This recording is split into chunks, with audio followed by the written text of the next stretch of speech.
Good morning, all of you. How are you? I hope you all will be fine. This is Avinash Manikpuri and welcome to my YouTube classes. And now, आज का जो हमारा discussion है वो है class 7 social science chapter number 18 humidity and rainfall.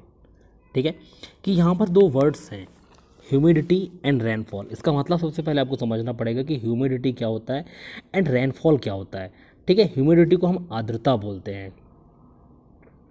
ठीक है, आर्द्रता एंड रेनफॉल का मतलब बरसात, आप जानते हैं. ठीक है, इस चैप्टर में हम देखेंगे कि ह्यूमिडिटी क्या है, रेनफॉल क्या है. ठीक है, तो सबसे पहले लेट अस लर्न, देखेंगे what is humidity and what are its form, कि ह्यूमिडिटी क्या होता है और इसके कौन कौन से फॉर्म होते हैं. ठीक है, सेकेंड नंबर पर है हाउ आर क्लाउड्स फॉर्म, कि क्लाउड्स यानी बादल कैसे बनते हैं. थर्ड नंबर पर है how does rainfall occurs and what are its type, कि रेनफॉल कैसे होता है. ठीक है, और इसके टाइप्स क्या क्या होते हैं. And how is rainfall measured, और रेनफॉल को मेजर्ड कैसे किया जाता है. ठीक है, कि पर्टिकुलर कोई इंस्ट्रूमेंट होता है जिससे हम रेनफॉल को मेज़र करते हैं. ठीक है, चलिए पहला पैराग्राफ स्टार्ट करते हैं जहाँ पर लिखा है कि we experience air all around us, it is part of the atmosphere which envelop the earth, कि हम क्या एक्सपीरियंस करते हैं कि हमारे चारों तरफ एयर है जो कि एक एनवेलप की तरह वर्क करता है, कि अर्थ को एक एनवेलप की तरह ढका हुआ है. The air in the atmosphere sometime appears to hot, sometime cold, sometime dry और वेट. ठीक है, कि कभी कभी आपने देखा कि एटमॉस्फेयर जो है कभी बहुत ज़्यादा गर्म होता है, कभी बहुत ज़्यादा ठंडा होता है, तो कभी ड्राई और वेट यानी सूखा और गीला होता है. The word humidity refers to the dampness of और मॉइस्चर इन द एयर. ठीक है, कि जो वर्ड है ह्यूमिडिटी यहीं से रेफर किया जाता है कि मॉइस्चर जब एयर में है, ठीक है, तो उसको हम ह्यूमिडिटी बोलते हैं. Humidity increase and decrease in the atmosphere, और ह्यूमिडिटीज़ जो है वो एटमॉस्फेयर से इंक्रीज भी होती है और कभी कभी डिक्रीज भी होती है. अब इसके बाद यहाँ पर हम देखेंगे वाटर वेपर के बारे में, कि वाटर वेपर के बारे में देखेंगे क्या लिखा है वाटर वेपर के बारे में, कि when very small particles of water are converted to gases state then their gases water molecules called water vapour, कि जब वाटर के स्मॉल पार्टिकल जो है, ठीक है, very small particles of water convert होते हैं गैस स्टेट में, तो then their gases water molecule are called water vapour, तो उस गैसेस के जो वाटर मॉलिक्यूल होते हैं उसी को हम वाटर वेपर बोलते हैं. The atmosphere receives the water vapour from sea, lake, pond and rivers. ठीक है, कि एटमॉस्फेयर कोई वाटर वेपर कहाँ से मिल रहा है, सी से, पॉन्ड से, लेक से, रिवर से. ठीक है, अब इसका मतलब आप समझिए कि क्या होता है जब गर्म हवाएं समुद्र के ऊपर से, लेक से या रिवर के ऊपर से या पॉन्ड के ऊपर से जब निकलती हैं, ठीक है, तो वो वाटर के मॉइस्चर को अपनी तरफ खींच लेती हैं. जब वो मॉइस्चर को खींच लेती हैं तो हवाएं जो है वो भारी हो जाती हैं और उसमें वाटर के वेपर प्रेजेंट हो जाते हैं. नेक्स्ट नंबर पर है इवोपरेशन. देखेंगे इवोपरेशन के बारे में कि the process by which the water change into water vapour is called evaporation. ठीक है, देखिए क्या है कि the process by which water change into water vapour, कि वाटर जो है वाटर वेपर में जिस प्रोसेस से चेंज होता है उसको हम इवोपरेशन बोलते हैं या वाष्पोत्सर्जन बोलते हैं. The change in temperature bring about a change in evaporation. The rate of evaporation in more when strong winds blow, that is why clothes dry faster when strong winds blow. ठीक है, कि उन्होंने बोला कि एवापोरेशन कब तेज होता है, कि एवापोरेशन का जो रेट है चेंज होने का वो क्या लिखा है कि the change in temperature bring about a change in evaporation, कि जैसे जैसे टेम्परेचर चेंज होता है, ठीक है, वैसे वैसे इवापोरेशन की दर जो वो चेंज होती है.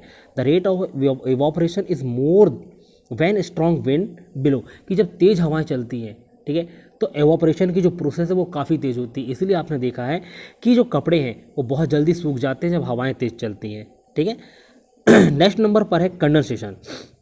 देखेंगे condensation the change of water vapour into droplet of water, कि फिर से जब वाटर वेपर वाटर के ड्रॉपलेट्स यानी बूंदों में बदल जाता है तो उसको हम कंडेंसेशन बोलते हैं. Snow is called condensation. Formation of clouds from water vapour causes rainfall and snowfall. ठीक है, कि जो स्नो है, बर्फ जो है, ठीक है, उसी को कंडेंसेशन कहा जाता है. ठीक है, क्या लिखा देखिए कि the changes of water vapour into droplet of water और स्नो इज कॉल्ड कंडेंसेशन, कि जब वाटर वेपर जो है, ठीक है, वो ड्रॉपलेट में चेंज हो जाता है, वाटर के ड्रॉपलेट में या स्नो के ड्रॉपलेट में, तो उसी को कंडेंसेशन कहा जाता है. Formation of cloud from water vapour causes rainfall. ठीक है, और इन्हीं वाटर वेपर के कारण जो बादल बनते हैं, ठीक है, उन्हीं से फिर रेनफॉल या स्नोफॉल होता है। Similarly dew, frost, fog, smoke and hails are also formed by water vapour. ठीक है, इनके बारे में हम वन बाय वन स्टडी करेंगे कि ड्यू क्या होता है, फ्रॉस्ट क्या होता है, फॉग, स्मोक, हेल्स। ठीक, चलिए अब देखते हैं डिफरेंट फॉर्म्स ऑफ कंडेंसेशन की कंडेंसेशन के डिफरेंट फॉर्म क्या क्या हैं। तो ये लिखा कि by the process of condensation the humidity present in the atmosphere change into the following forms, की अलग अलग फॉर्म्स में चेंज होता है। मैंने यहाँ पर हिंदी में भी मेंशन किया हुआ, आप देखें।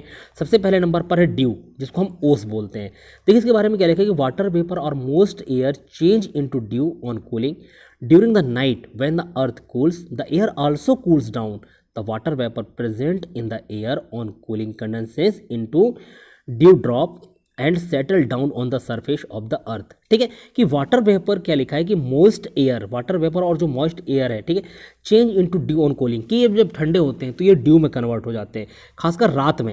लिखा कि during the night when the earth cools, जब अर्थ ठंडी होती है तो एयर जो है ऑल्सो कूल्स डाउन, कि एयर भी है वो कूल डाउन यानी ठंडी होकर बहने लगती है। The water vapour present in the air on cooling condenses, और वाटर वेपर जो एयर में प्रेजेंट होती है वो कूलिंग होने के बाद कंडेंसेंस हो जाती हैं और अर्थ के सरफेस पर जम जाती हैं। नेक्स्ट नंबर पर है फ्रॉस्ट। फ्रॉस्ट को हम पाला बोलते हैं। ठीक है, कि when the temperature of the air falls below 0 degree Celsius, कि जब टेम्परेचर 0 डिग्री से नीचे गिरता है, ठीक है, तो the water vapour instead of changing into water droplet change into ice. तो 0 डिग्री से टेम्परेचर नीचे गिरने के बाद क्या होता है कि जो वाटर वेपर है वो ड्रॉपलेट्स में चेंज ना होकर सीधे ही आइस में कन्वर्ट हो जाते हैं, क्योंकि 0 डिग्री पर आपको मालूम है कि पानी बर्फ बन जाता है। These ice particles settle down on leaves which are called frost. Frost destroy the crop. ठीक है, तो ये जो आइस के पार्टिकल हैं ये लीव्स पर जम जाते हैं और कभी कभी जब ये फसलों पर आते हैं तो पूरी फसलों को बर्बाद कर देते हैं। फिर है थर्ड नंबर पर फॉग। फॉग जिसको हम कोहरा बोलते हैं। ठीक है, लिखा कि when the temperature of the moist air falls the water particles get accumulated over the dust particles present in the air and start floating. These appear as cloud of smoke which is called fog. Fog is formed when the hot and cold air meet. Simple सा फंडा ये है कि आप ये समझिए कि fog जो है वो कब बनती है कि जब हॉट एंड कोल्ड एयर एक दूसरे से मिलते हैं। ठीक है, इसके बारे में क्या लिखा है देखेंगे कि when the temperature of the moist air falls the water particles get accumulated over the dust particle, की वाटर के पार्टिकल जो वो डस्ट पार्टिकल के साथ मिक्स हो जाते हैं और एक धुंध जैसी, और उस पार्टिकल्स में फ्लोट करने लगते हैं, तैरने लगते हैं। These appears as cloud of smoke, और ये कैसा लगते हैं कि स्मोक के बादल जैसे लगते हैं। ठीक है, विच इज़ कॉल्ड फॉग। अब बेसिकली आपको ये याद रखना है कि फॉग जो बनता है वो हॉट और कोल्ड एयर के मिलने से बनता है। ठीक है, फिर इसके बाद आते हैं फोर्थ नंबर पर जिसको बोलते हैं मिस्ट। ठीक है, मिस्ट का मतलब होता है धुंध। Mist is the lighter version of fog, ये फॉग का लाइटर वर्जन होता है।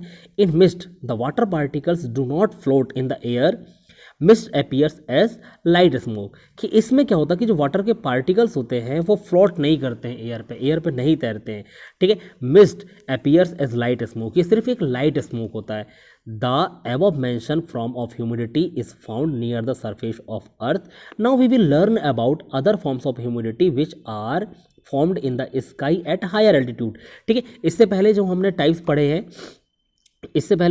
पढ़े हैं वो अर्थ के सरफेस में पाए जाते हैं, ऐसे ह्यूमिडिटी है। ठीक है, अब जो हम ह्यूमिडिटी के टाइप्स देखेंगे वो क्या लिखा है उसके बारे में कि स्काई एट हायर एल्टीट्यूड, कि ज़्यादातर ऊंचाइयों में पाए जाते हैं। तो यहाँ पर है सबसे पहले नंबर पर है, मतलब पांचवा नंबर जो है क्लाउड्स का मतलब होता है बादल। देखिए यहाँ पर ये चीज़ें लिखा है कि clouds are form at height of 1 kilometre to 7.5 kilometre from the surface of the earth, कि अर्थ के सरफेस से ये लगभग 1 किलोमीटर से 7.5 किलोमीटर ऊपर तक पाए जाते हैं। ठीक है, the vapour that rises up from the water bodies reaches high up in the sky and convert into droplet due to cooling. This droplet gets dense, ठीक है, and are called clouds. When the clouds contain less water droplet, it appear white, and as its density increase in appear black. तो बादलों के बारे में लिखा हुआ है, आप इसको पढ़ सकते हैं। ठीक है, कुछ नहीं खास इसमें, सिर्फ आप ये ध्यान रखें कि इसकी जो हाइट है वो 1 किलोमीटर से 7.5 किलोमीटर हाइट तक पाई जाती है। फिर 6 नंबर पर देखेंगे जहाँ पर है रेनफॉल। रेनफॉल का मतलब होता है बरसात। ठीक है, जो लिखा है कि the water vapour present in the atmosphere condenses due to low temperature, कि वाटर वेपर जो एयर के एटमॉस्फेयर में प्रेजेंट होते हैं, ठीक है, कंडेंसेंस होने के बाद जब टेम्परेचर डाउन होता है तो कंडेंसेंस होते हैं, and the size of condenses particle increase gradually and they become heavy and fall on the earth as droplet is called rain. ठीक है, धीरे धीरे इनका साइज जो वो ग्रेजुअली बढ़ने लगता है और जब ये भारी हो जाते हैं तो अर्थ पर गिरने लगते हैं, इसी को बरसात कहा जाता है। 7वें नंबर पर है रेन स्नोफॉल। स्नोफॉल क्या होता है देखेंगे आप कि स्नोफॉल को बोलते हैं, ठीक है, हिमपात यानी बर्फ का गिरना। तो ये लिखा है the water vapour on reaching higher up in the sky are converted into ice particle due to very low temperature. कि जब ये वेपर जो है, ठीक है, वाटर के जो वेपर है काफ़ी ऊंचाई तक पहुंच जाते हैं और वहाँ पर जब ऊंचाई तक पहुंचने के बाद ये आइस में कन्वर्ट हो जाते हैं लो टेम्परेचर की वजह से। These ice particle are called snow, और इन्हीं आइस पार्टिकल को स्नो कहा जाता है। When snow fall on earth is called snowfall, और जब ये स्नो अर्थ पर नीचे आते हैं तो इनको स्नोफॉल कहते हैं। Snowfall on higher reaches of high mountains, ठीक है, बेसिकली ये माउंटेनियस एरिया पे देखा जाता है ज़्यादातर जो स्नोफॉल होते हैं। अब नेक्स्ट नंबर पर है 8वें नंबर पर हेल। हेल को हम बोलते हैं ओले, आपने देखे होंगे ओले की बरसात होते हुए, ठीक है। The ice particle floating in the air join and take the form of small pebbles and fall down on earth, these are called hails. ठीक है, कि जो आइस के पार्टिकल होते हैं, ठीक है, ice particle floating in the air, की एयर में फ्लोट करते हैं and joint and take the form of small pebbles, और ठीक है, और ये जो आइस के पार्टिकल जब एक साथ ज्वाइंट हो जाते हैं और पेबल्स बन जाते हैं। पेबल्स का मतलब होता है जैसे आपने देखा होगा कि बड़े बड़े बोल्डर्स होते हैं, पत्थर होते हैं, ठीक है, पेबल्स का मतलब कंकड़ पत्थर आप समझ लीजिए, कि उसके फॉर्म पे जब ये आ जाते हैं और जब ये अर्थ पर गिरते हैं तो इसी को कहा जाता है हेल। ठीक है, तो आज के लिए बस इतना ही। 9 नंबर का मतलब 9 नंबर है द रेन, उसके बारे में हम नेक्स्ट क्लास में, सॉरी नेक्स्ट पार्ट में हम डिस्कशन करेंगे, ठीक है, जिस पर हम कन्वेंशनल रेन, फिर ऑरोग्राफिक रेन्स, इसके बाद साइक्लोनिक रेंज के बारे में डिस्कशन करेंगे। रेन गेज के बारे में जानेंगे कि रेन गेज का मतलब क्या होता है। ठीक है, रेन गेज ही एक ऐसी इंस्ट्रूमेंट है जिसके थ्रू हम वाटर का क्या करते हैं बेटा, मेजरमेंट करते हैं कि रेनफॉल कितना गिरा है, ठीक है, रेनफॉल कितना हुआ है। तो आज के लिए बस इतना ही। Thank you so much and thanks for watching this video.